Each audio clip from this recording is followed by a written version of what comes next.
जसे की ही एक पद्धत आहे की ज्यावेळी आपण पहिल्यांदा मुख्यमंत्री पदाची शपथ घेतो त्यानंतर माननीय राष्ट्रपती, माननीय प्रधानमंत्रीजी, माननीय उपराष्ट्रपती यांची भेट घ्यायची असते। त्याप्रमाणे मी त्यांची भेट घेतलेली आहे। आज सकाळी माननीय प्रधानमंत्री महोदयांची माझी एक दीर्घ भेट झाली, ज्यामध्ये त्यांचे आशीर्वाद देखील मी घेतले आणि महाराष्ट्राच्या संदर्भात काही चर्चा देखील आमच्या त्या संदर्भात झालेल्या आहेत। आणि मला माननीय प्रधानमंत्री महोदयांनी सांगितलं की महाराष्ट्र हे एक अत्यंत महत्त्वाचं राज्य आहे देशाच्या अर्थव्यवस्थेकरता। या राज्याला गतिशील ठेवणं हे अत्यंत गरजेचं आहे। त्या दृष्टीने ते देखील पूर्ण सहकार्य महाराष्ट्राला द्यायला तयार आहेत।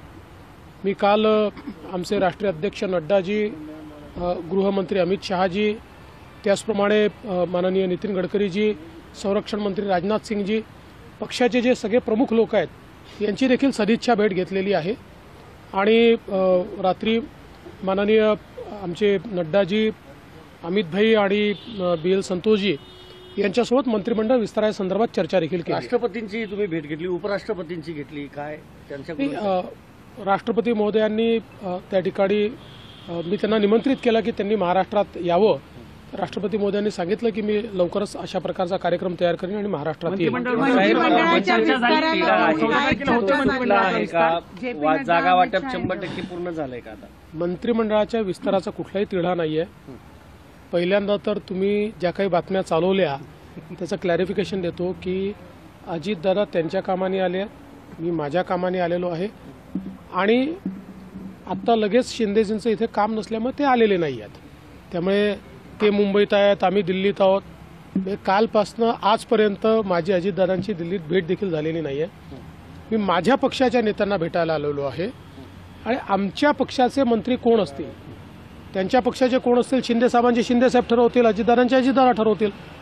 आमच्या पक्षाचे मंत्री कोण असतील याचा निर्णय हा शेवटी आमचं जे काही पार्लमेंटरी बोर्ड आहे, आमचे नेते ते घेतात।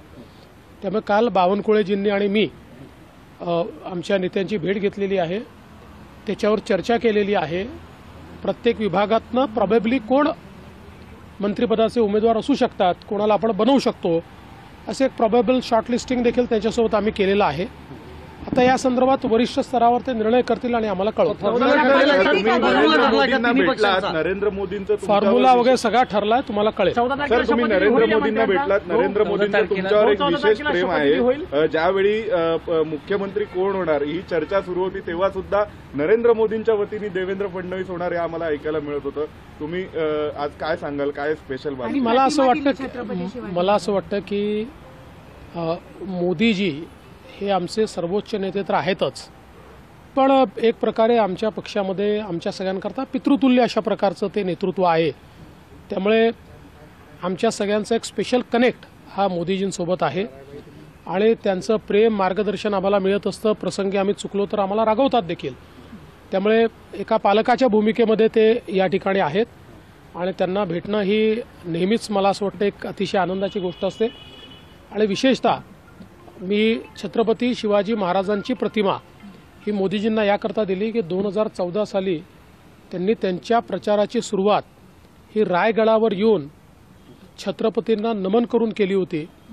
छत्रपती शिवाजी महाराजांच्या बद्दल त्यांच्या मनामध्ये प्रचंड श्रद्धा आहे आणि छत्रपती शिवाजी महाराजांनी जो मार्ग दाखवला आहे त्या मार्गानेच चालण्याचा प्रयत्न ते नेहमी करतात। म्हणूनच मी त्यांना ती मूर्ती दिली।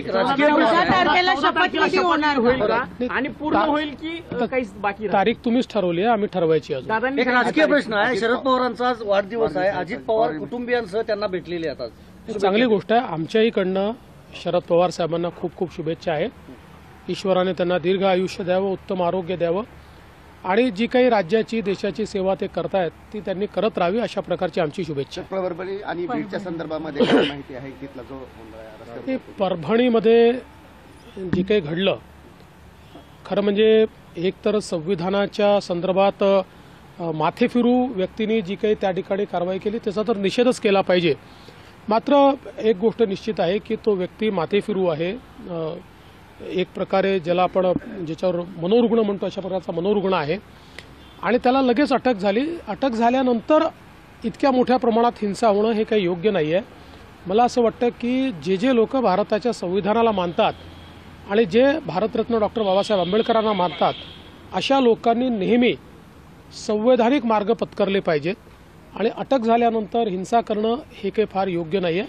तथापि आता तिथे शांतता आहे आणि भविष्यातही शांतता राहावी असा आमचा प्रयत्न आहे. महाराष्ट्राचे गृहमंत्री तुम्हीच असणार? अरे बाबा थोडी वाट पहा ना, एवढी घाई काय